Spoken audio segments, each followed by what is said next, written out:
Mesdames, Messieurs, bonsoir et bienvenue à votre capsule environnement, première capsule de la saison 2015 et toujours avec nous en studio pour animer et comme réalisateur de cette capsule, M. Pierre-Luc Arsenault. Bonsoir Pierre-Luc. Bonsoir Mirko. Ça va toujours bien? Ça va très bien, oui. Alors, une superbe de belle saison en perspective encore une fois avec la télévision communautaire. Oui, ben oui, on en profite. Là. Merci beaucoup de ta participation, c'est grandement apprécié. Alors, toujours des sujets qui ont toujours un certain lien avec l'environnement et le sujet d'aujourd'hui, on va parler viande. Oui, exactement. En fait, on parle de viande, pas nécessairement la viande de chasse, mais surtout la consommation de viande en général. Et les répercussions que ça peut avoir sur l'environnement. Et les répercussions que ça peut avoir sur l'environnement. Alors, on débute avec... On aborde ça de quelle façon? En fait, ce que je voulais surtout amener, c'est la question pour laquelle les gens s'interrogent sur la consommation de viande. Des fois, on va entendre, ben là, pourquoi on a toujours consommé de la viande? C'est là, depuis que le monde est monde, pourquoi là, tant de problèmes? C'est pour ça que je voulais comme expliquer un peu la problématique, puis faire un petit retour en arrière là, pour expliquer aux gens c'est quoi la situation actuelle versus ce que c'était il y a à peine 50 ou 60 ans. Parce que c'est vrai de le dire, on est loin de la ferme avec le cochon en arrière de la maison, avec un bœuf, une vache, subvenir à nos propres besoins. Maintenant, c'est vraiment une culture de masse. Là. Exact. Bien là, tu as très bien résumé en fait la question. Si on revient dans le temps, on s'entend justement que c'était beaucoup de la production vivrière. En parlant de vivrière, on parle surtout de la production pour consommation personnelle. Donc, les gens avaient leurs animaux sur un arpent de terre, bœuf, poulet, vache pour le lait, puis ils s'en tenaient à ça, c'est-à-dire pour leur consommation à eux. Par après, on a eu une certaine explosion démographique, surtout après la Deuxième Guerre. Donc, après la Deuxième Guerre, on a eu l'essor des banlieues. Quand on parle de banlieues, on parle d'étalement urbain. Donc, les gens ont voulu prendre possession de zones près des villes, mais pas en étant dans les centres-villes. Ce que ça a fait, c'est que ça a hypothéqué beaucoup d'anciennes terres qui étaient propices à l'agriculture puis à l'élevage. Donc, en faisant ça, les gens ne pouvaient plus s'offrir le luxe d'avoir une terre puis de prendre le temps d'élever leurs propres animaux. Fait que ce que ça a fait, c'est ça a amené à la création de supermarchés qui produisaient qui importait beaucoup de viande puis de produits animaux, mais qui ne venaient pas de la région. Donc, c'est là qu'on voit un peu la consommation de masse a commencé à entrer, dans les familles, c'est-à-dire pour... Dans le mode de vie. Dans le mode de vie des familles, c'est-à-dire consommation autant au restaurant, consommation via les supermarchés. Puis la viande, présentement, la plupart du temps, quand on va la chercher à l'épicerie, c'est pas une viande qui est locale. En fait, c'est une viande qui est produite dans des immenses pâturages qui sont destinés à la production pour des compagnies qui, eux, sont destinées au profit. On est loin de l'autonomie alimentaire qu'on pouvait retrouver il y a 50-60 ans passés. Et malgré la revalorisation de l'achat local et de la consommation de viande locale, ça demeure quand même la majorité des gens qui sont portés à aller dans les fameux supermarchés pour avoir la viande au meilleur prix. Exactement. Et en avoir sans nécessairement prendre en considération la qualité du produit. C'est ça. En fait, la viande qu'on consomme aujourd'hui, la plupart du temps, elle a fait beaucoup de kilométrage. Donc, elle a fait du bateau, elle peut même avoir fait de l'avion ou du transport routier. Donc, on parle de milliers de kilomètres avant d'arriver dans nos assiettes. On peut parler peut-être en termes de l'empreinte écologique de ce qu'on consomme. Exact. C'est ça, l'empreinte écologique par rapport au transport. Si on pense au transport, on pense au kilométrage du camion, aux émissions de gaz à effet de serre qui entrent en ligne de compte. Les gens avant consommaient peu de viande parce que produire de la viande, produire un bœuf, c'était beaucoup plus compliqué que planter des carottes. Présentement, on est capable de consommer beaucoup de viande parce que ça marche avec l'offre et la demande. Donc, beaucoup de viande parce que cette viande-là est produite dans des pays étrangers où la production est beaucoup moins chère. Les travailleurs gagnent moins cher, fait qu'on en produit beaucoup plus. Donc, grosse production de masse. Grosse production de masse. Si on pense juste au niveau des Américains, on nous inclut, là, les Français, on est parmi les plus grands producteurs, plus grands consommateurs de viande au monde. Ce que ça implique souvent des méga pâturages. Donc, des méga pâturages, on parle des terres Des très grandes terres, souvent anciennement des forêts primaires, qui sont carrément déboisées pour pouvoir produire en masse de la viande à bas prix. Donc, si on est capable d'acheter beaucoup de viande à bas prix, on est capable d'en consommer plus qu'avant. Fait que ça en prend plus. Les dernières années, la Chine et l'Inde, qui sont des pays en voie de développement, en fait, qui sont des pays émergents qu'on appelle, veulent aussi avoir un petit peu notre niveau de vie. Parce qu'avant ça, la consommation de viande, c'était beaucoup relié au luxe et aux gens qui avaient les moyens de s'en payer. Présentement, presque tout le monde a les moyens. Tu as des méga marchés comme celui de l'Inde puis la Chine qui ont environ 2,5 milliards de personnes qui veulent aussi consommer autant de viande qu'on en consomme. Fait que ça veut dire que ça devient difficile de fournir tout ce monde-là. Qu'est-ce qu'il faut faire? Il faut en produire plus dans des plus gros espaces. En Amérique du Sud, par exemple, ils n'ont plus d'espace de pâturage naturel. Fait qu'est-ce qu'ils font? On déboise, on installe du bœuf, on produit et on exporte. Donc, l'impact est assez phénoménal versus ce que ça pouvait être 50 ou 60 ans passés. Là, on discute de ça en studio, mais c'est vraiment énorme là, comme exploitation. C'est même difficile de s'en faire une idée. On retrouve de plus en plus des méga fermes, si je peux appeler ça ici, plutôt que des petits fermiers un peu partout sur l'ensemble du territoire. À la base, les gens vont pouvoir dire, moi, je mange un morceau de viande, qu'est-ce que ça peut changer? Si on le reporte à l'échelle planétaire, c'est là qu'on voit l'impact est assez phénoménal. Puis c'est pas soutenable, en fait. On parle jusqu'en 2050. C'est presque plus imaginable que tout le monde mange comme nous autres. C'est impensable. C'est parce que il en faut trop. C'est parce qu'en fait, il faut une production carrément démesurée. Juste donner une idée, pour produire 1 kilo de viande, ça prend 12 kilos de céréales. Pour produire 1 kilo de céréales, ça prend 1000 litres d'eau. Fait que si on fait le calcul, les céréales qui étaient autrefois destinées aux populations dans les pays sous-développés sont carrément détournées des pays dans le besoin pour alimenter la production animalière pour laquelle on consomme. Fait que si vous êtes capable de voir le problème, c'est qu'en fait, les denrées de base comme le soja ou le soya, 90% de la production, présentement, en 2015, est destinée à la consommation animalière, donc pour nourrir le bœuf qu'on mange. Fait que ça prend des méga pâturages pour la viande. Je parle de viande de bœuf, on a le porc, le poulet aussi. La viande de bœuf est plus problématique. Donc, ça met des méga pâturages pour l'élevage de l'animal, puis des méga champs pour pouvoir nourrir ces animaux-là. Fait que si vous faites les calculs, on finit par avoir des immensités de terrain qui sont simplement destinées à l'alimentation concernant la viande, donc consommation de viande. Fait que c'est là que les gens commencent à se rendre compte que notre consommation de viande est rendue à un certain niveau que si elle est appliquée à l'ensemble de la population mondiale, c'est pas durable, pas du tout. Là. Surtout avec les impacts que ça a. Là.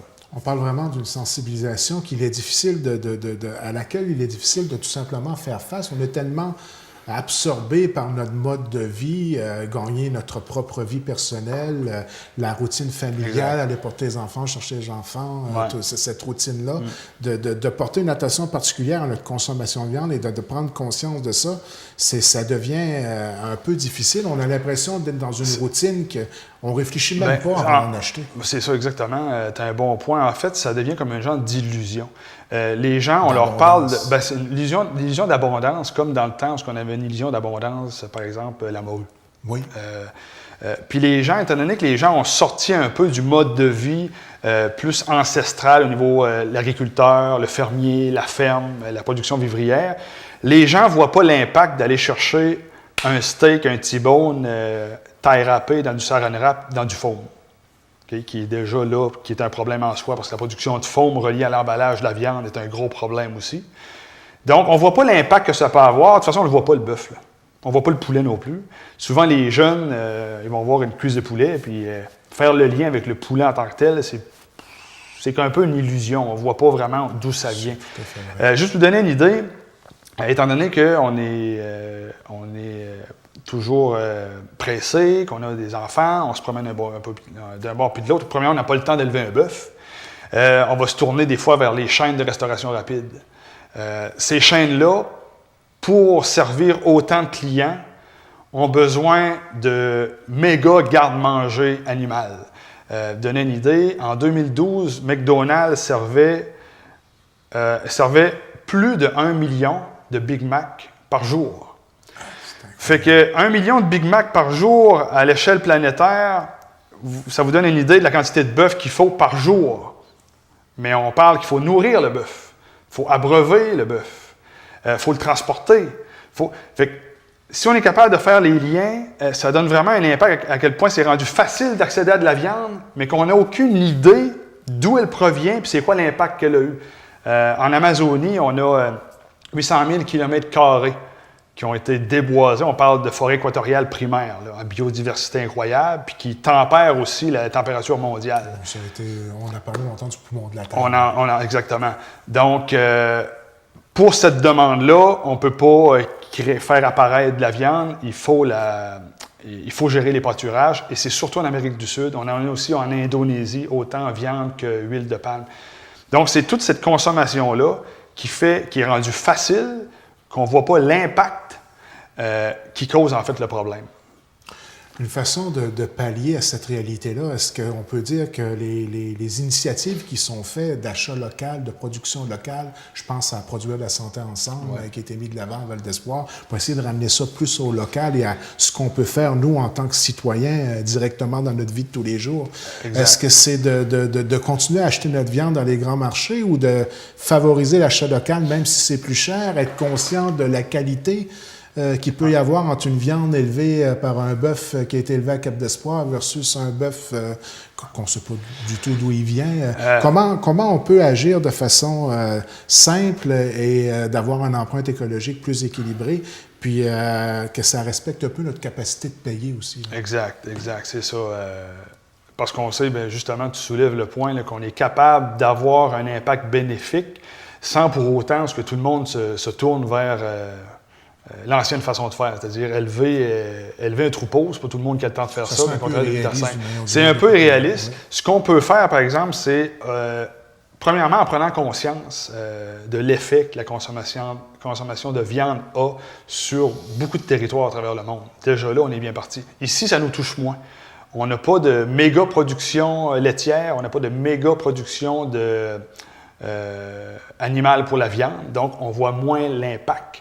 Par exemple, je suis capable de dire, avant de dire qu'est-ce qu'on peut faire ici pour l'achat local, la Food and Agriculture Organization, c'est-à-dire c'est un organisme mondial qui gère justement le marché puis les demandes par rapport à l'agriculture puis la demande en nourriture animale.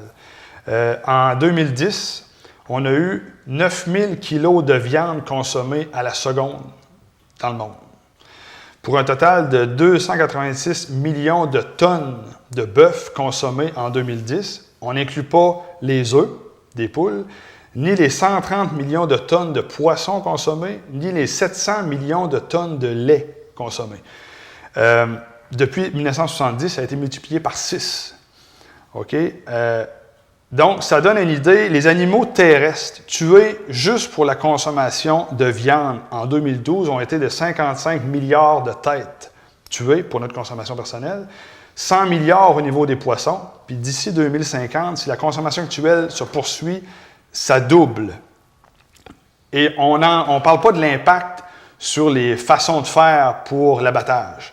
Donc, dans beaucoup de pays, ils n'ont pas de temps à perdre avec la POC. Ils n'ont pas de temps à perdre à niaiser. Ce qu'on fait, c'est qu'on lime le bec des poulets avec des limes métalliques pour les faire rentrer dans des plus petites cages. Parfois, en rentrer plus dans des plus petits espaces, ça coûte moins cher. Les usines de poulets, les usines de porcs, les méga porcheries, il y a beaucoup de caméras cachées. On fait peut-être abstraction des détails, là. C'est parce que ça peut être assez...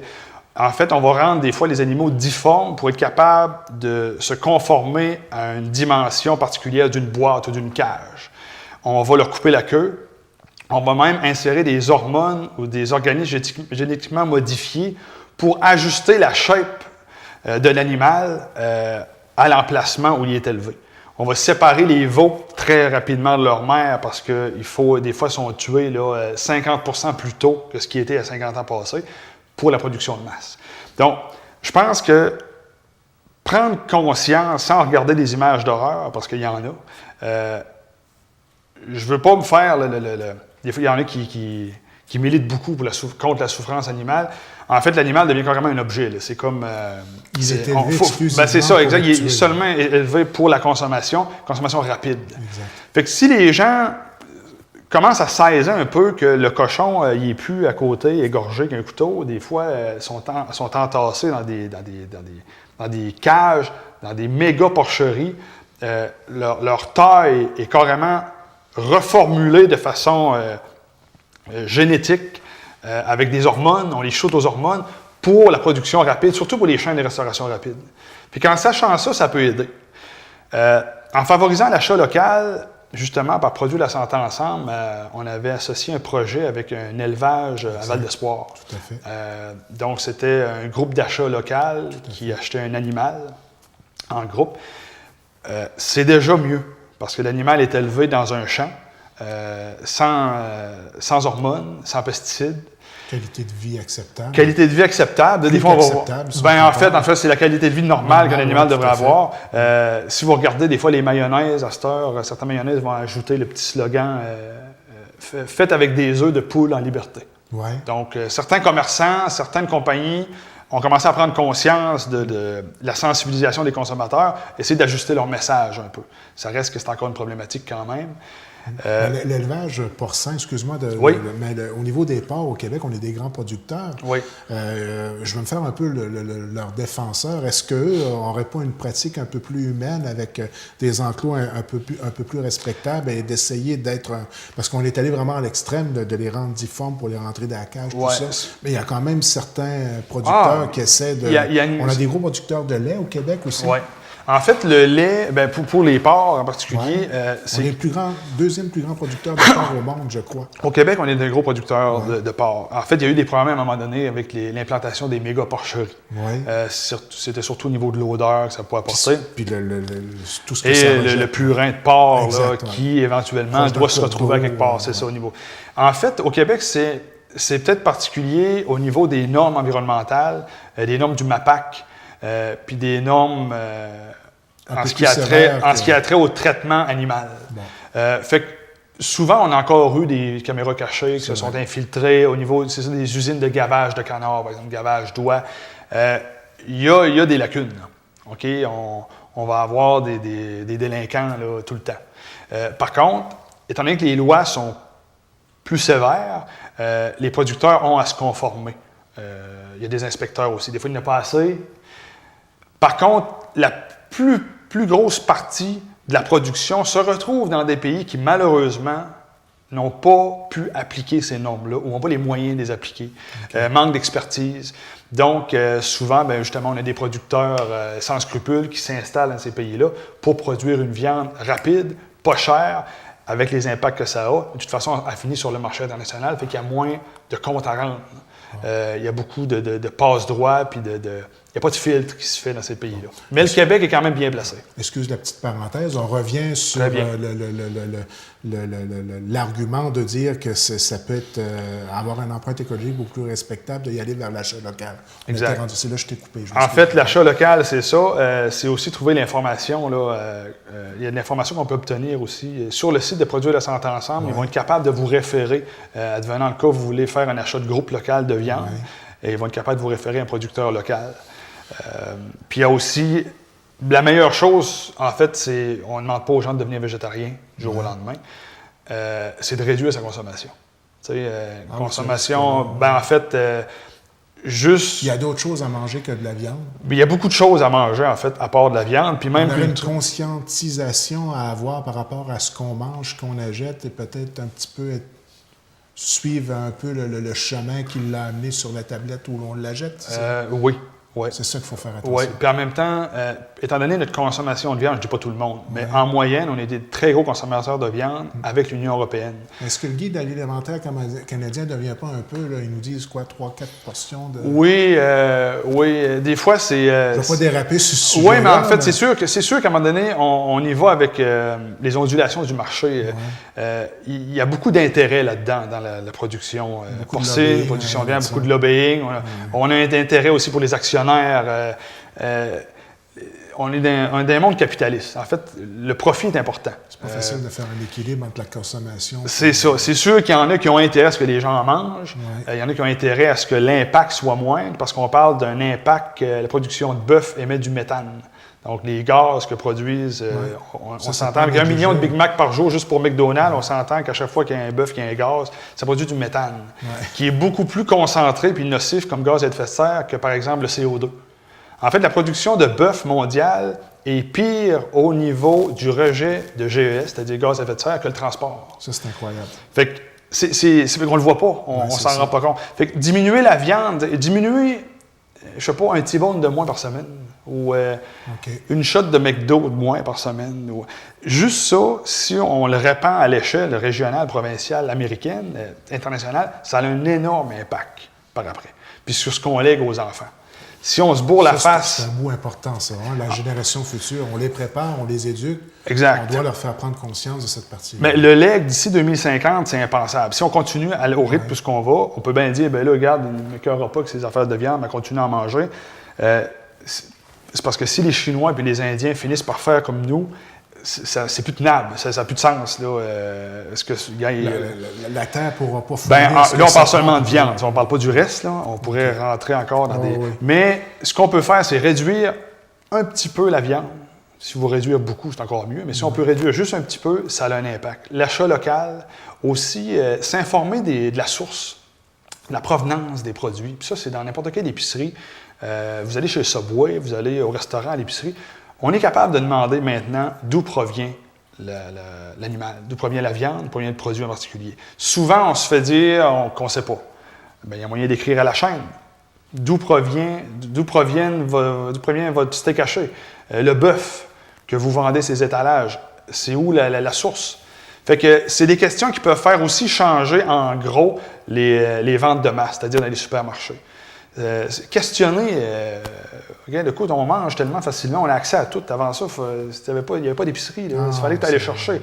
Là, c'est accessible partout, puis d'où ce que ça devient, des fois, on s'en balance. Fait qu'il faudrait commencer à plus s'en balancer, en fait, là. Ben voilà une belle réflexion qui fait quand même un peu peur, mais il ne faut pas paniquer avec ça, comme tu le disais, simplement un peu diminuer notre consommation et se soucier un peu plus de qu'est-ce qu'on mange, ça vient d'où, puis qu'est-ce qui se cache derrière la production de ce qu'on mange. Déjà là, ça va être un super de beau pas vers la bonne direction. Exactement, exactement. Puis se rendre compte, quand on va voyager, quand on voyage à l'extérieur, des fois, on peut voir un petit peu les réalités qui frappent des régions pauvres où l'entièreté de la production céréalière s'en va à des bœufs qu'on va finir par consommer nous-mêmes, qu'on ne voit pas le problème. Mais là-bas, sur place, il y en a. Là. Fait que c'est de s'ouvrir les yeux, pas jouer à l'autruche. Je pense qu'on est tous responsables de ce qui se passe, mais on est capable de changer un petit peu le phénomène. Ouais. Eh bien, la capsule environnement de cette semaine, on veut dire une belle sensibilisation sur un problème là, qui n'arrête pas de grandir. Et si on ne fait pas quelque chose, à un certain moment donné, qu'on le veuille ou non, ça va nous frapper comme un coup de poing dans la face. Ça va surtout frapper ceux qui viennent après nous. Les générations futures. Donc, soyons plus vigilants dans ce qu'on consomme.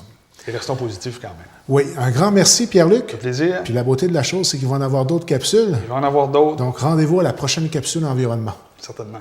Merci.